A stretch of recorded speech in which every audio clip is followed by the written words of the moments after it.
नमस्कार दोस्तों, मैं राकेश कुमार आर के क्लासेस खरगोपुर के इस शानदार शिक्षण प्लेटफॉर्म पर आपका हार्दिक स्वागत करता हूं। इससे पहले के वीडियो में हम लोगों ने प्रश्नावली 1.1 के उदाहरण और प्रश्नों को सॉल्व किया था, लेकिन आज के इस वीडियो में हम लोग प्रश्नावली 1.2 के उदाहरण और प्रश्नों को सॉल्व करेंगे। लेकिन उससे पहले हम इसके कुछ बेसिक कॉन्सेप्ट को सीखेंगे। तो आइए शुरू करते हैं।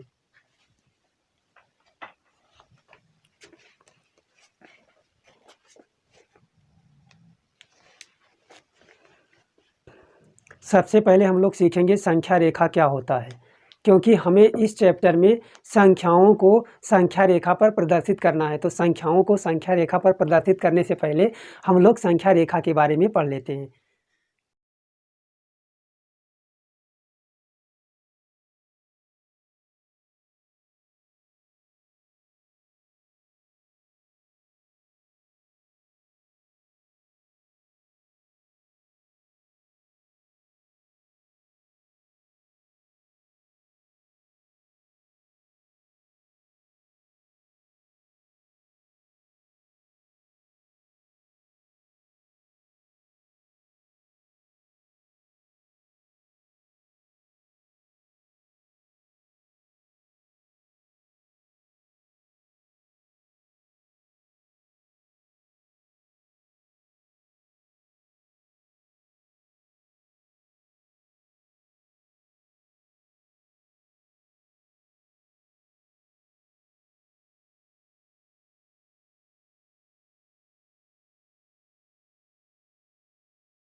हमने लिखा संख्या रेखा।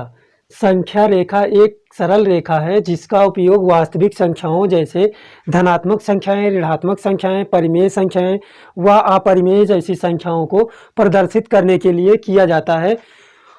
उनमें हम संख्या रेखा का उपयोग करते हैं। संख्या रेखा पर हम संख्याओं को प्रदर्शित करते हैं।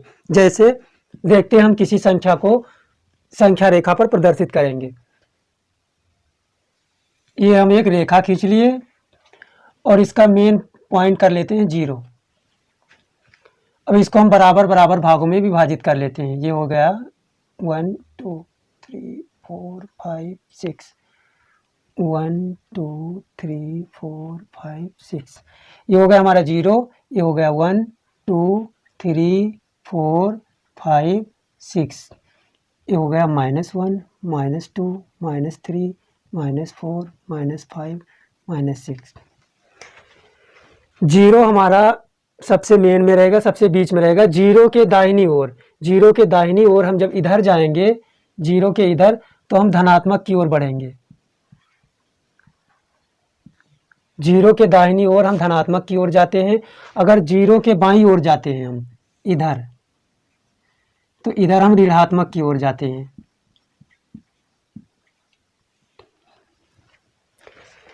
ये हमारा 0 है। 0 के इधर जा रहे हैं अगर हम 0 के इधर, तो 0 के इधर हो जाएगा +1 +2 +3 +4 +5 +6।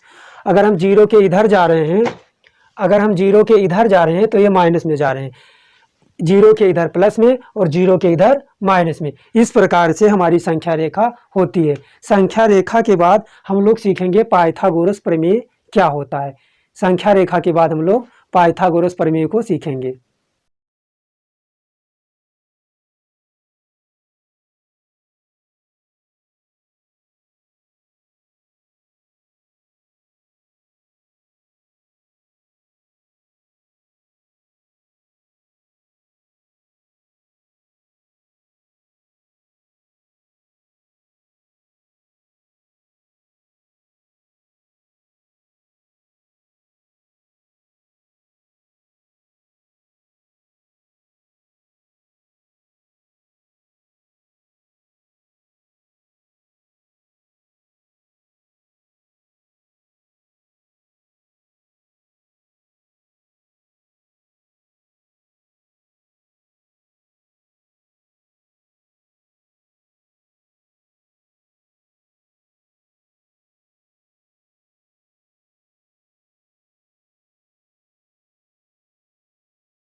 इस प्रकार से हमने लिखा, पाइथागोरस प्रमेय कहता है कि एक समकोण त्रिभुज में कर्ण का वर्ग उसकी अन्य दो भुजाओं के वर्ग के योग के बराबर होता है। यही हमारा पाइथागोरस प्रमेय है। किसी समकोण त्रिभुज में कर्ण का वर्ग, तो हम एक समकोण त्रिभुज बनाते हैं। ये हमारा हो गया समकोण त्रिभुज, ये हमारा है 90 डिग्री, ये हो गया ये हो गया बी और ये हो गया सी। ये हमारा है आधार, ये है हमारा लंब, ये लंब है और ये है कर्ण। तो पाइथागोरस प्रमेय कहता है कि कर्ण का जो वर्ग होगा वो उसकी अन्य दो भुजाएं हैं जो आधार हैं और लंब है, यही इसकी दो अन्य भुजाएं हैं, उनके वर्ग के योग के बराबर होता है। तो कर्ण जो है, कर्ण का स्क्वायर बराबर आधार का स्क्वायर प्लस लंब का स्क्वायर। यही पाइथागोरस का प्रमेय है। इसी प्रमेय से हमको आगे क्वेश्चन को सॉल्व करना है। तो आप लोग इसको नोट कर लीजिए या फिर अपने फ़ोन से स्क्रीनशॉट ले लीजिए। इसके बाद हम लोग चलेंगे प्रश्नावली 1.2 के उदाहरण की ओर। उससे पहले के उदाहरण को हम लोग सॉल्व कर चुके हैं, लेकिन उदाहरण नंबर 3 से हम लोगों को सॉल्व करना है। तो आइए शुरू करते हैं।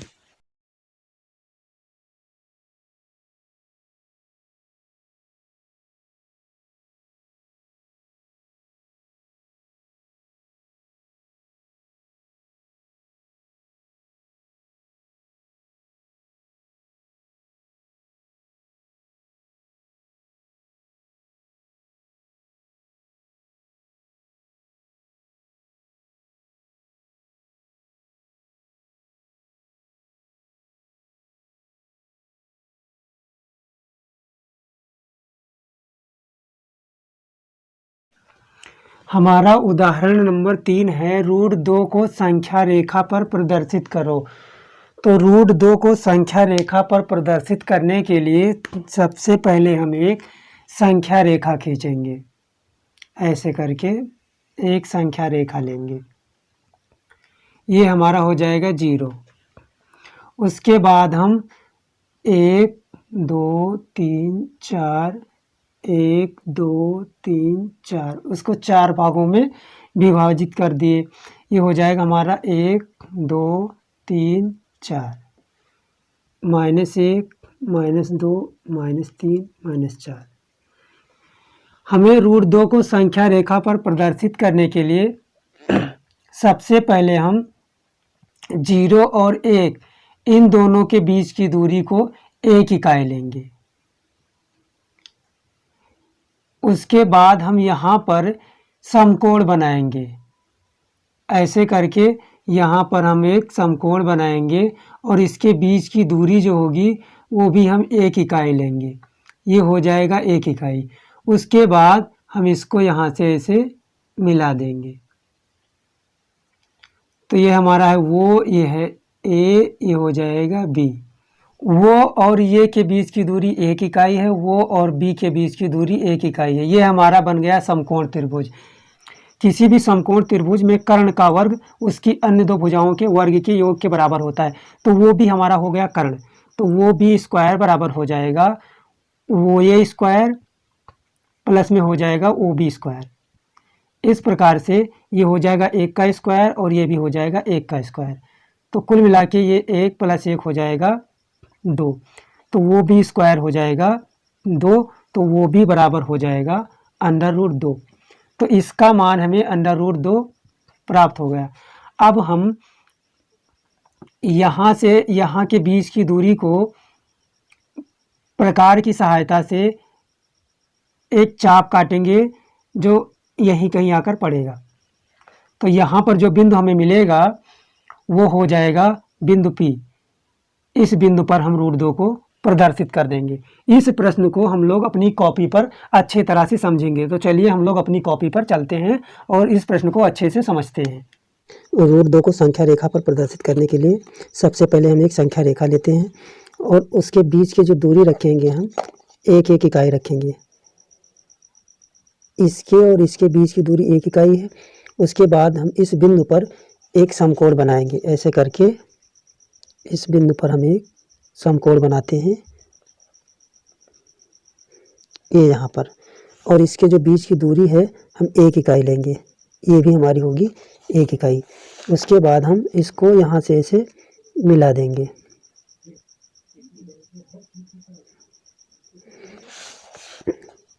ये हमारा वो है, ये ए है, इस बिंदु को हम मान लेते हैं बी। इस प्रकार से ओ और ए के बीच की दूरी 1 इकाई है, ए और बी के बीच की दूरी 1 इकाई है। अब हमें ओ और बी के बीच की दूरी निकालनी है। तो हमने सीखा है पाइथागोरस प्रमेय से कि समकोण त्रिभुज का जो कर्ण होता है, कर्ण इसमें ओ बी स्क्वायर उसकी बाकी दो भुजाओं के वर्ग के योग के बराबर होता है। तो ये हो जाएगा O A square, O A square plus ये हो जाएगा A B square, A B square. तो ओ ए है इसमें 1 और ओ बी है 1, तो दोनों का हो जाएगा स्क्वायर। तो इस प्रकार से 1 + 1 ये हो जाएगा 2। तो ओ बी बराबर हो जाएगा √2। तो इस प्रकार से हमें ओ बी का मान प्राप्त होता है। ये वाला हमें √2 प्राप्त हुआ। अब हम अपने प्रकार से √2 को संख्या रेखा पर प्रदर्शित कर देंगे। ये प्रकार की नोक को यहाँ पर रखेंगे और अपनी पेंसिल की नोक को हम सेट करके बी पर रखेंगे। एक रहेगा ओ पर, एक रहेगा बी पर। इस प्रकार से हम यहाँ से होते हुए एक चाप लगाएंगे। इस प्रकार से हम एक चाप लगाए और ये जो चाप हमें जहाँ पर मिला है उस बिंदु को हम मान लेते हैं पी। यहीं पर हमारा √2 आएगा। ये बिंदु हमारा होगा पी, यहीं पर हम √2 को प्रदर्शित करते हैं। इस प्रकार से हमने सीखा कि √2 को संख्या रेखा पर ऐसे हम प्रदर्शित करेंगे। इसके बाद हम लोग उदाहरण नंबर 4 पर चलते हैं। उदाहरण नंबर 4 पर हम √3 को संख्या रेखा पर प्रदर्शित करेंगे। तो आइए शुरू करते हैं।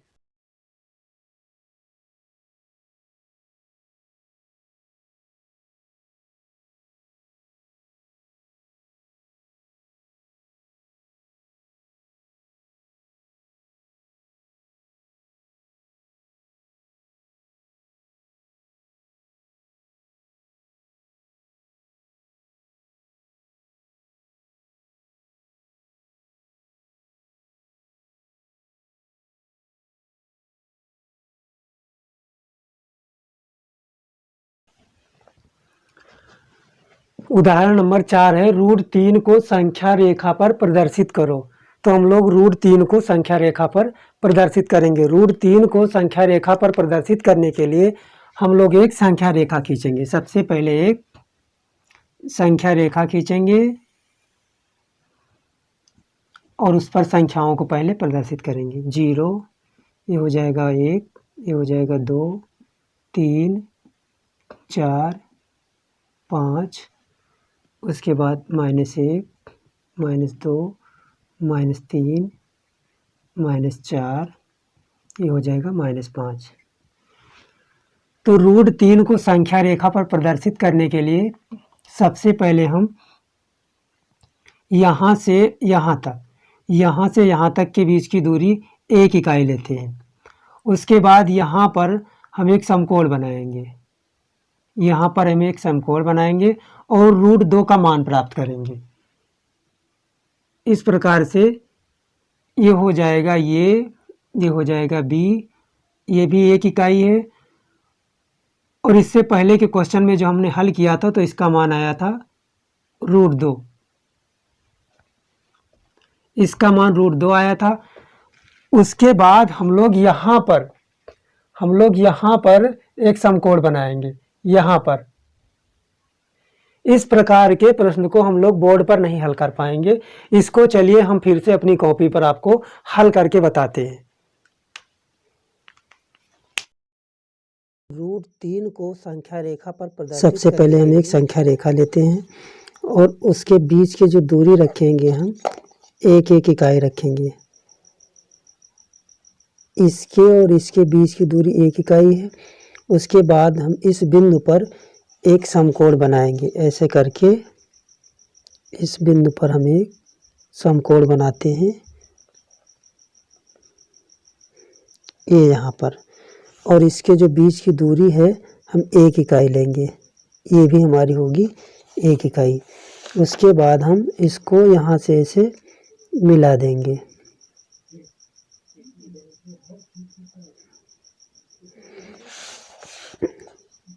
ये हमारा वो है, ये A है, इस बिंदु को हम मान लेते हैं B। इस प्रकार से O और A के बीच की दूरी 1 इकाई है, A और B के बीच की दूरी 1 इकाई है। अब हमें O और B के बीच की दूरी निकालनी है।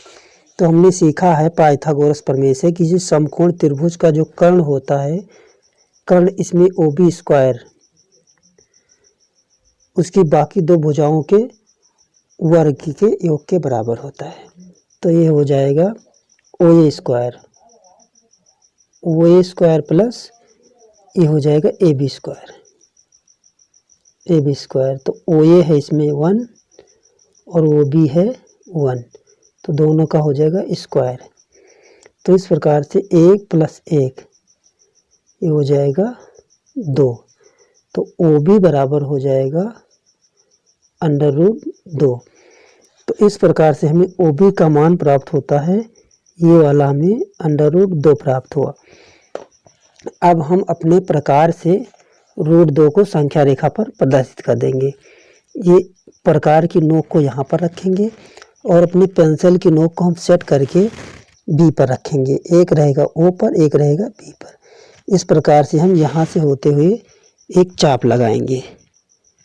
इस प्रकार से हम एक चाप लगाए और ये जो चाप हमें जहाँ पर मिला है उस बिंदु को हम मान लेते हैं P। यहीं पर हमारा √2 आएगा। ये बिंदु हमारा हो गया P, यहीं पर हम √2 को प्रदर्शित करते हैं। इसके बाद √3 को संख्या रेखा पर प्रदर्शित करने के लिए हम इस बिंदु पर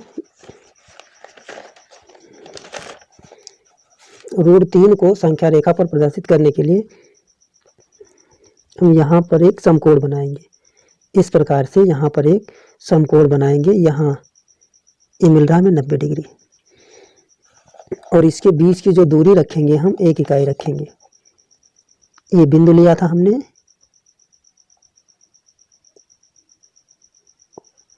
और इसके बीच की जो दूरी रखनी है हमें वो 1 इकाई रखनी है। ये हो गया 1 इकाई।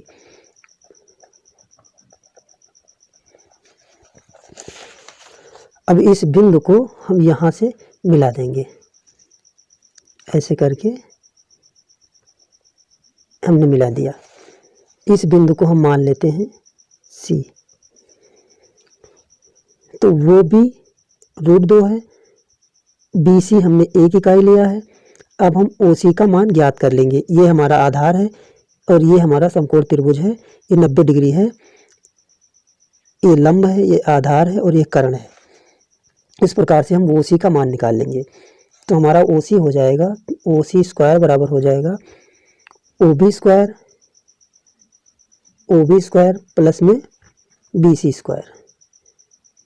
तो OB का मान हमारे √2 है और ये हो जाएगा 1 का स्क्वायर। इस प्रकार से 2 + 1 ये हो जाएगा 3। तो OC स्क्वायर बराबर 3 है, तो OC का मान आ जाएगा √3। इस प्रकार से OC का मान यहाँ पर हमें मिल गया √3। अब हम अपने प्रकार की सहायता से √3 को संख्या रेखा पर लाएंगे। तो ये हो जाएगा O और ये है C। अब यहाँ से इसको इस बिंदु पर सेट कर लेंगे, उसके बाद एक चाप लगाएंगे, ऐसे करके हम एक चाप लगाएंगे। ये जो चाप हमारा जहाँ पर मिलता है वहीं पर √3 आएगा। इस बिंदु पर हमारा चाप गिरता है, तो इस बिंदु को हम मान लेते हैं Q। इस बिंदु को हम मान लेते हैं Q, तो √3 यहीं पर प्रदर्शित करेंगे हम। इस प्रकार से हम √3 को यहीं पर प्रदर्शित करें। तो आपने देखा कि इस प्रकार से हम √3 को संख्या रेखा पर प्रदर्शित कर सकते हैं। इस प्रकार से हमने उदाहरण को सॉल्व कर लिया है। अब हम लोग चलते हैं प्रश्नावली 1.2 की ओर। हम लोग प्रश्नावली 1.2 के प्रश्नों को हल करेंगे। हम लोग सबसे पहले इसका फर्स्ट क्वेश्चन सॉल्व करेंगे।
एक अपरिमेय संख्या एक वास्तविक संख्या होती है।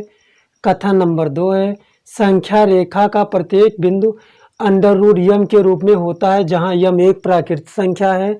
और कथन नंबर 3 है, प्रत्येक वास्तविक संख्या एक अपरिमेय संख्या होती है। हम इन तीनों कथनों को हल करके देखेंगे कि कौन सा कथन सत्य है, कौन सा कथन असत्य है। सबसे पहला कथन है, प्रत्येक अपरिमेय संख्या एक वास्तविक संख्या होती है। तो इसको हम हल करते हैं। हमारा पहला कथन जो है सत्य है। पहला कथन है, प्रत्येक अपरिमेय संख्या एक वास्तविक संख्या होती है। वास्तविक संख्याएं जो होती हैं वो परिमेय संख्याओं और अपरिमेय संख्याओं से मिलकर बनी होती हैं। तो प्रत्येक अपरिमेय संख्या एक वास्तविक संख्या होती है, ये कथन हमारा सत्य है। तो इसमें हम लिखेंगे क्योंकि वास्तविक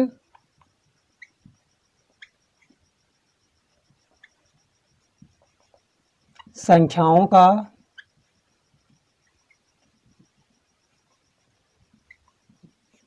संग्रह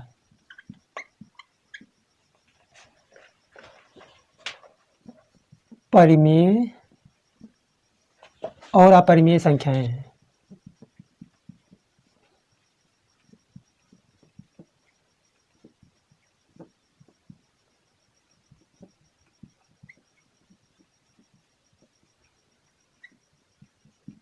हमारा जो पहला कथन है वो सत्य है क्योंकि वास्तविक संख्याओं का संग्रह परिमेय और अपरिमेय संख्याएं हैं। हमारी जो वास्तविक संख्याएं होती हैं वो परिमेय संख्याओं और अपरिमेय संख्याओं से मिलकर बनी होती हैं। इसलिए प्रत्येक अपरिमेय संख्याएं वास्तविक संख्याएं होंगी और प्रत्येक परिमेय संख्याएं भी वास्तविक संख्याएं होंगी, क्योंकि जो वास्तविक संख्याएं होती हैं वो परिमेय संख्याओं और अपरिमेय संख्याओं से मिलकर बनी होती हैं। अब हम आते हैं कथन नंबर 2 पर।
हमारा कथन 2 असत्य है क्योंकि कोई भी ऋण संख्या किसी प्राकृतिक संख्या का वर्गमूल नहीं हो सकती। हमारा कथन नंबर 2 है, संख्या रेखा पर प्रत्येक बिंदु अंडर रूट यम के रूप में होता है जहां यम एक प्राकृतिक संख्या है। अगर कोई धनात्मक संख्या है तब तो अंडर रूट यम के रूप में हो सकता है कि उसका वर्गमूल निकल आए। अगर कोई ऋणात्मक संख्या होगी और वो अंडर रूट के अंदर रहेगी तो उसका वर्गमूल हम कभी नहीं निकाल पाएंगे। इस प्रकार से हमारा ये कथन असत्य है क्योंकि कोई भी ऋण संख्या किसी प्राकृतिक संख्या का वर्गमूल नहीं हो सकती है। इसके बाद हम लोग चलते हैं कथन नंबर 3 पर।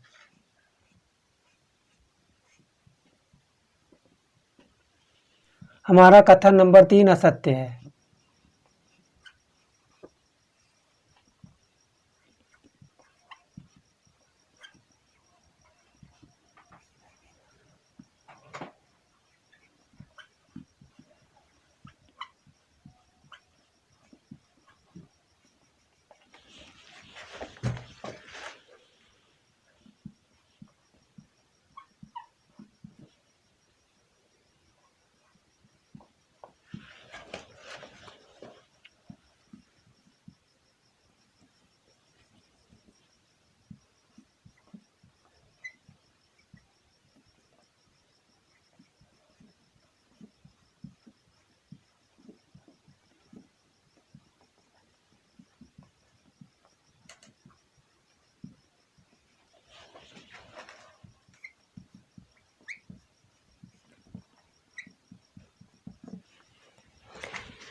हमारा कथन नंबर 3 असत्य है। उदाहरण के लिए हम 2 को उदाहरण के तौर पर लेते हैं तो 2 हमारी वास्तविक संख्या है परंतु अपरिमेय संख्या नहीं है।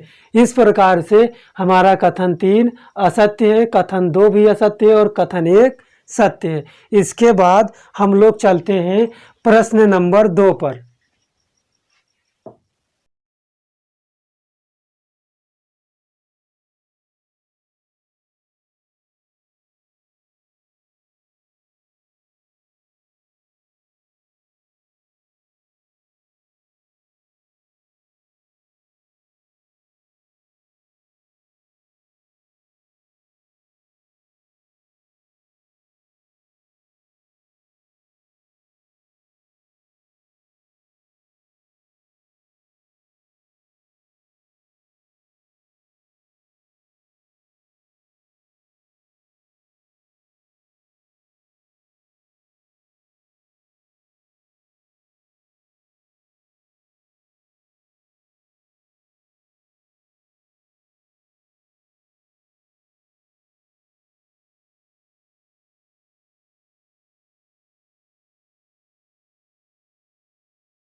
प्रश्न नंबर 2 में हमने लिखा, क्या सभी धनात्मक पूर्णांकों के वर्गमूल अपरिमेय होते हैं?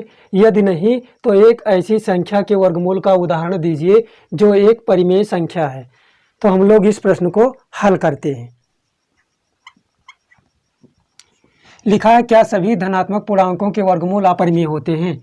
नहीं, तो हम यहाँ पर लिखेंगे नहीं। नहीं, यदि नहीं तो एक ऐसी संख्या के वर्गमूल का उदाहरण बताइए जो परिमेय है।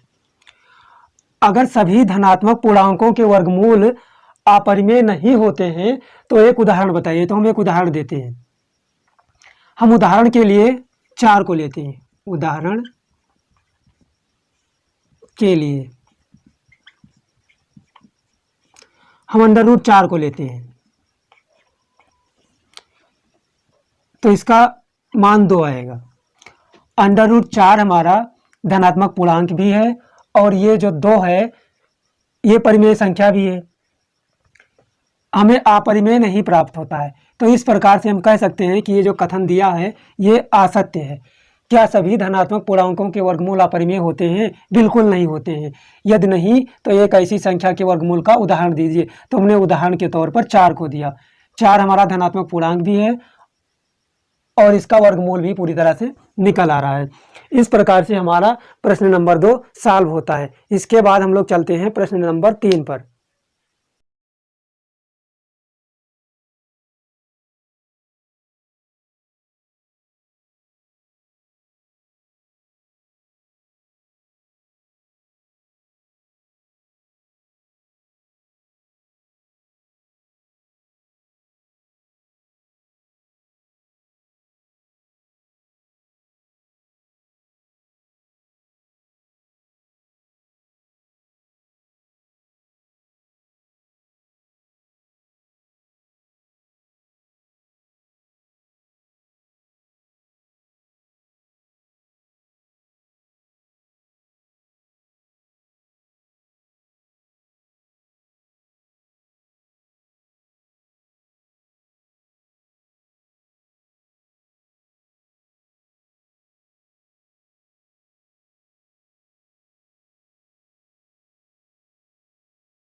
हमारा प्रश्न नंबर 3 है, दिखाइए कि अंडर रूट 5 को संख्या रेखा पर किस प्रकार से निरूपित किया जा सकता है। तो आइए हम लोग इस प्रश्न को सॉल्व करते हैं।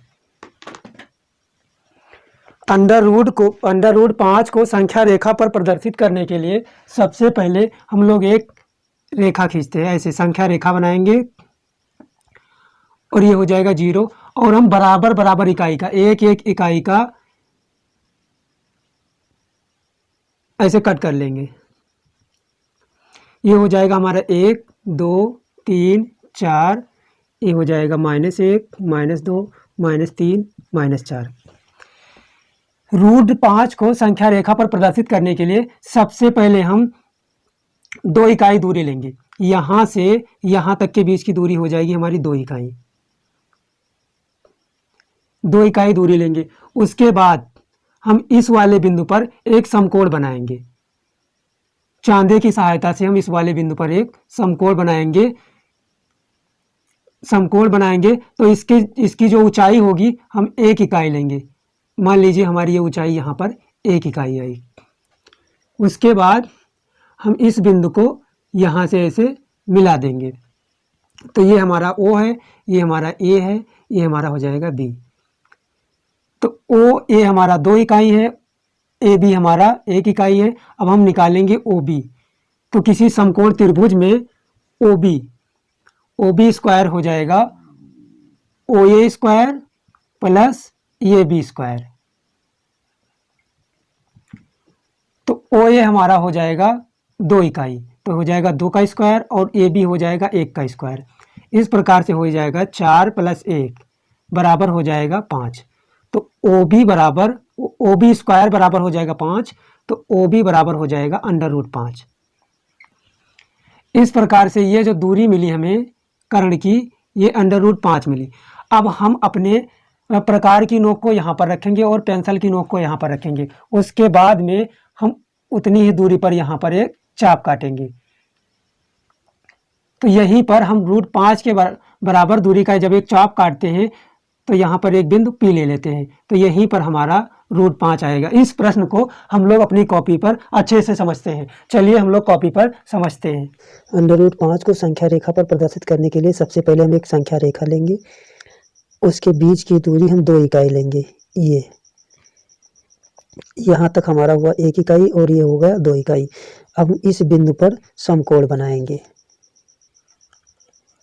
2 पर हम समकोण बनाएंगे ये, और इसके बीच की जो दूरी रखेंगे हम यहाँ से इसके बीच की दूरी 1 इकाई रखेंगे। ये हम इसको कर दिए 1 इकाई। इस प्रकार से हम इसको मान लेते हैं 0 और इसको मान लेते हैं ये। अब हम इस बिंदु को यहाँ से मिला देते हैं।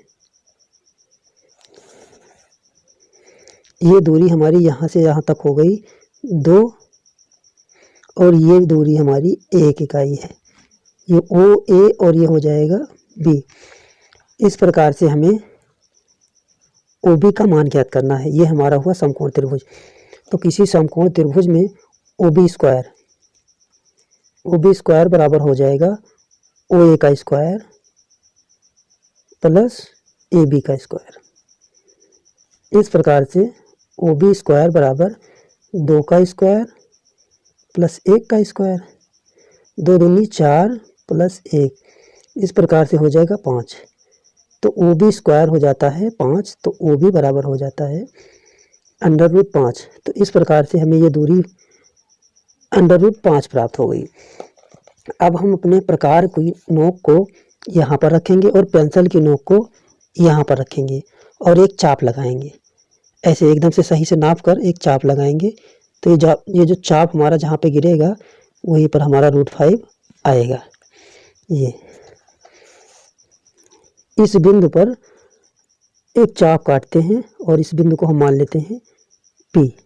यहीं पर हम √5 को प्रदर्शित करेंगे। ये हमारा हो जाएगा √5। इस प्रकार से हमने √5 को संख्या रेखा पर प्रदर्शित कर दिया। इस प्रकार से हम लोग रूट 5 को संख्या रेखा पर प्रदर्शित कर सकते हैं। आशा करते हैं आपको हमारा वीडियो अच्छा लगा होगा। आप लोग हमारे वीडियो को लाइक करिए, शेयर करिए। अगर आप हमारे चैनल पर नए हैं तो चैनल को ज़रूर सब्सक्राइब कर लीजिए, जिससे हमें आपका सपोर्ट मिलता रहेगा। इसके बाद हम आपसे मिलते हैं नेक्स्ट वीडियो में। तब तक के लिए आप सभी को हमारा प्यार भरा नमस्कार। जय हिंद।